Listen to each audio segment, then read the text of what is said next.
Hey guys, I am using my whiteboard right now to show you this other video. I just felt like my video I've already posted above this one on the assignment didn't do a good enough job of explaining it. So I wanted to give you another shot of, or I should say, give myself another shot of explaining it better. So what I'm doing is I have the IXL open on my screen in front of me, and I'm going to take a couple problems and solve them real quick on here to explain it further. Now remember, one solution means at the end it would say like m equals 3. It could be m equals 3 over 7. It could be m equals 3.25. Any of those are fine. That just means there's one solution because m has to be that. If it comes out at the end, there is no variable left anymore. But I think this is where I forgot to kind of really explain it well, is if it said 3m plus 6 equals 3m minus 2. We would subtract the 3 from both sides, the 3m I should say, and they would cancel each other out, and I'm left with 6 equals negative 2. That is not true, so that's why this one is a no solution. But you have to solve them. Some of you are trying to do this in your head. Don't do that, Mike. But solve them out, and then you'll see if it's true or not. If this would have said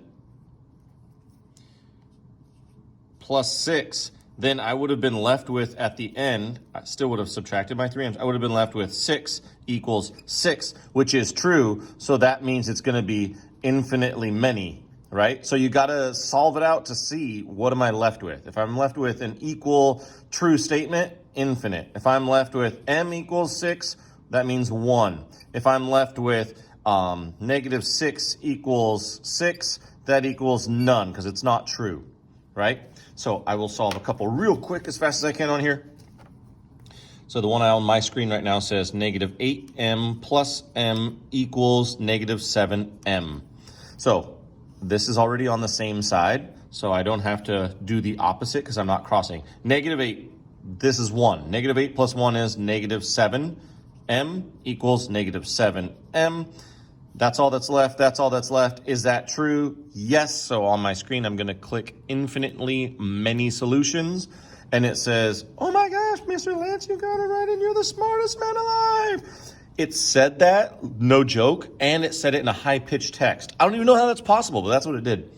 Next one says 5 plus 5w equals 5w. I can already see what this one's going to be because I see a 5w and a 5w, so I'm going to subtract 5w. I'm going to subtract 5w. That equals 0. That equals 0. I'm left with 0 over here, and I'm left with 5 over here. Is that true? 5 does not equal 0, so this means there is no solution. It's not true. Oh my God. Mr. Lex, you nailed that one. This IXL is so nice. I'll do one more. Negative 2 plus 9d equals negative 9 plus 8d. So I'm going to move this. Let me put my line for you. I'm going to subtract 8d. That equals 0. Subtract 8d. That equals 1d, which is really just d, right? Negative 2. This is a positive d. Equals negative 9. I'm going to now, I'm going to now add 2. Add 2. This equals 0. I'm left with d equals negative 7. That is one answer and only one answer, so it's a one solution problem. So infinitely many means when I'm done, it equals 7 equals 7. That's infinite. One solution, there's only one answer, and then no solution, negative 7 equals 7. Not true. None, infinite, and 1. Hopefully that explains it better.